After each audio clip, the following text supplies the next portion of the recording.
Okay, and what I want to do in this video is begin our study of Unit 4, which is the global economy. And this is Unit 4.1, which introduces the idea and the arguments and the benefits in favour of free international trade. Now, essentially, I don't want to bamboozle you with this, but essentially this video, all we're going to do is look at a load of different definitions that will be coming up throughout the unit, not just in Unit 4.1, but all the way up to maybe Unit 4.5 or so. Okay, now just to be clear, as we've already said, there are 6 real world issues, 2 from each unit, from units 2 to 4. This is the first of the 6 real world issues pertaining to Unit 4, which is who are the winners and losers of the integration of the world economies. So as economies engage more and more in international trade, who wins and who loses, who is made better off and who is made worse off. I will before I go to the international trade definition, what I'd like to do is to bring your attention to, I suppose, the top bullet and the bottom bullet. A quote from Benjamin Franklin said, "No nation was ever ruined by trade, even seemingly the most disadvantageous." Okay, I think that if you take nothing from the rest of Unit 4, global economy, start with that. Okay, we know that trade makes people better off if they're in the same country. I can't imagine that human beings are so different that if they're from other countries, it makes them worse off. Okay, if people are willing to engage in a trade, it's because they are both better off from engaging in that trade. Otherwise, if both of them were not individually better off from engaging in that trade, at least one of them would say no to the trade, and as such it would not occur.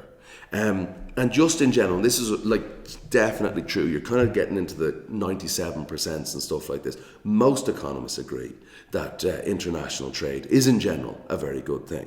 So what's a very good thing? Well, international trade is trade that involves the exports and imports of goods and services between countries. That's what it is. So let's define what we're talking about. What are exports? The definition that you have to learn word off: exports are goods and services produced in one country and purchased by consumers in another country. You can say the value of goods and services, that's fine too. Imports are the value of goods and services purchased domestically, purchased here, let's say I'm Irish, so let's say in Ireland, that were produced abroad, that were not made in Ireland. Now, usually, I'm not going to get into it, usually people say imports bad, exports good. That's not true. Neither of them are good nor bad in and of themselves. What they are is it depends on the situation. Now, a few more things. So we're talking about the idea of literally this whole subunit is called the benefits of international trade. So we're talking about international free trade. So we're saying free trade is international trade that is not subject to any kind of trade barriers. There's no such things as tariffs, quotas, subsidies, administrative barriers. No government in one country is trying to stop their residents from buying goods that were made in another country. Okay? That's what free trade is. It doesn't really exist in the world, if I'm going to be honest. Unfortunately, from my opinion. Definition of trade protection, which is pretty much exists in every single country, which is government intervention aiming to limit the imports and or encourage exports by setting up trade barriers that protect, even that word is Orwellian, from foreign competition.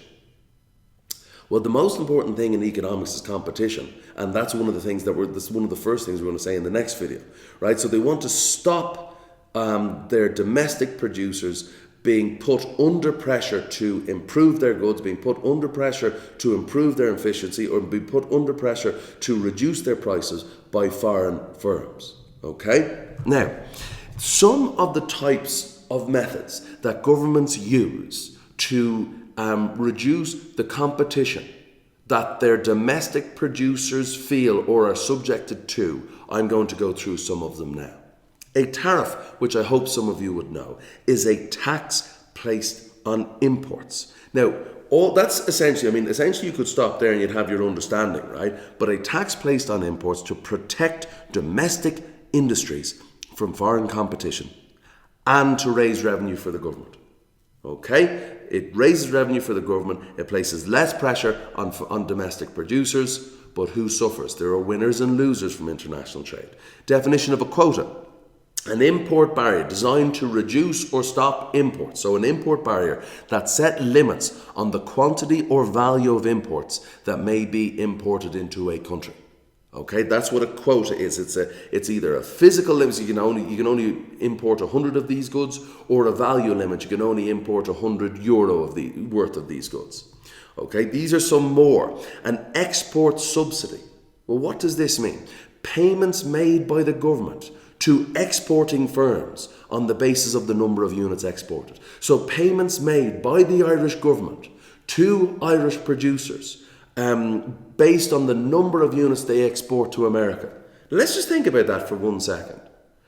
The Irish taxpayer is paying Irish producers money so that they can send goods to America so Americans can enjoy them at a cheaper price. Now, I have nothing against America. I just don't think that's a very good economic policy. Okay? Now, definition of subsidy international. This is a form of trade barrier. This top one isn't a trade barrier. It's trying to increase exports. This one here is trying to reduce the number of imports into Ireland. So an amount of money paid by the government to a firm per unit of output to encourage production and provide the firm an advantage over foreign competition. Well, if it costs €100 to make something, and the Irish government is giving you €30 per unit made, well then your costs in reality are 70, so lower costs allows you to lower prices. Lower prices makes it more likely that Irish consumers will buy your goods as opposed to the in reality cheaper American imports. Now, so they were the reasons or the types or the ways that, and actually we'll come to another one in a second, but later on towards the end of the video, but they were the reasons, the types and the ways that governments can try to reduce the amounts of imports into a country. So then you might think, and you'd be forgiven for thinking, that imports are terrible and we shouldn't trade at all. Well, this is Unit 3.4 or 5, Economic Integration, which I'm just checking it now, which is Unit 3.4, okay? And then what you do also find is that governments around the world consistently and perpetually recognize the benefits of free international trade.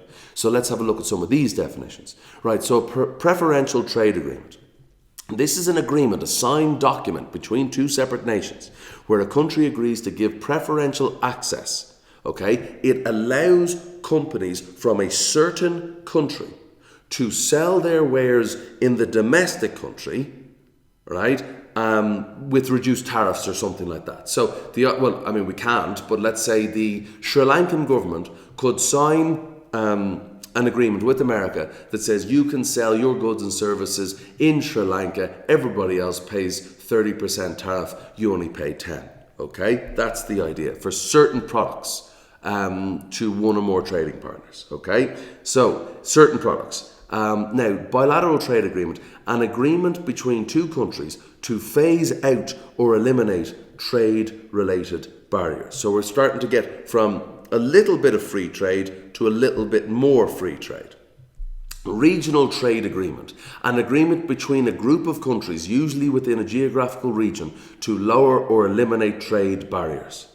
And a multilateral trade agreement, an agreement between many countries to lower tariffs and other protectionist measures currently carried out within the framework of the WTO, the World Trade Organization. Okay, now who's the World Trade Organization? An international body that sets the rules for global trading and resolves disputes between its member countries.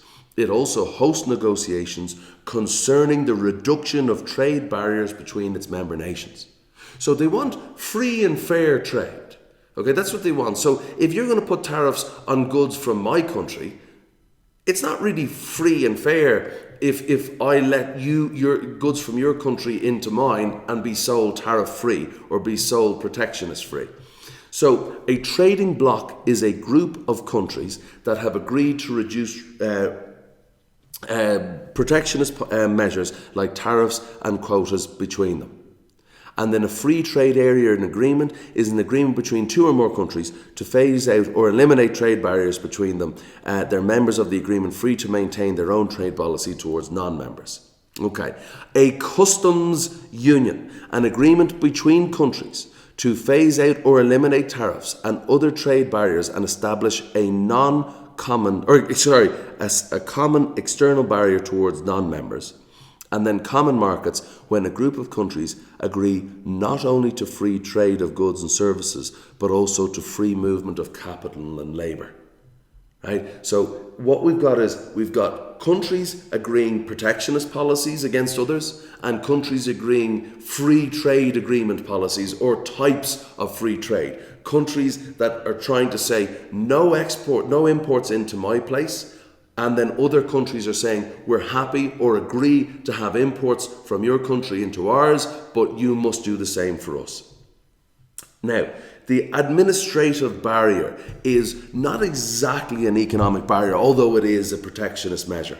But basically what it is trade barriers in the form of regulations, red tape. They're not saying anything about you have to pay more money necessarily for anything like that. All they're saying is you need to fill out all of this paperwork. You need to subject yourself to certain safety requirements or safety checks on cars. But any time that you delay or you add labour costs to the production or the selling of a product, you are adding cost to that product and hence making it less competitive in a foreign market. So administrative barriers are trade barriers in the form of regulations that aim to limit imports into a country. These barriers may take the form of product safety standards, sanitary standards, or pollution standards, but also may include more stringent than necessary application of custom procedures. So anything that you do to enforce red tape and ostensibly increasing the quality, the safety of the product, you are engaging, either intended or not, in cost increases and making imports less competitive in your market.